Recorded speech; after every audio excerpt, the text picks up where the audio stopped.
জীবনে যদি শিক্ষা নিতে চাও তাহলে পুরনো চ্যাপ্টারগুলোকে একবার করে রিভাইজ দাও। লাইফের যে পুরনো চ্যাপ্টার সেইগুলোকে একবার করে রিভিশন করো। দেখবে অতীত থেকে শিক্ষা নেওয়ার থেকে বড় শিক্ষা আর কিছু হয় না। আর জীবনে যদি এগিয়ে যেতে চাও তাহলে অতীতটাকে ভুলিয়ে এগোতে শেখো। যারা অতীতকে সাথে নিয়ে এগোয় তারা কখনো এগোতে পারে না, কিছু একটা তাদেরকে পিছন দিকে টানতে থাকে। এতে আখেরে তোমাদেরই ক্ষতি। অতীত থেকে শিক্ষা নাও,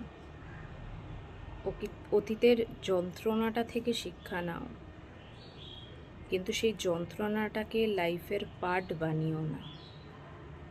খুব বড় ভুল করে ফেলবে, এগোতে পারবে না। এগোতে হলে সবসময় অতীতকে পিছনে রেখেই এগোতে হবে, তবেই আমরা সুখে শান্তিতে নিজেদের কাজটা করতে পারবো। আসল হচ্ছে নিজেদের কাজটা করা এবং লক্ষ্যে এগিয়ে যাওয়া। আমরা বর্তমান এবং অতীতকে গুলিয়ে ফেলি, আর তার ফলেই আমরা কষ্টটা বেশিরভাগ ভোগ করি।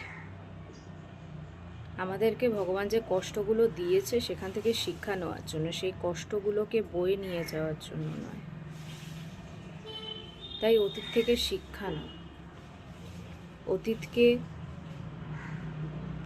মাথায় রেখে এগিয়ে যাও। দেখবে জীবনে অনেক দূর এগোতে পারবে, কিন্তু সেই যন্ত্রণাগুলোকে বয়ে চলো না, তাহলে নিজেদের লাইফে একটা বার্ডেন মনে করবে, ভালো থাকতে দেবে না।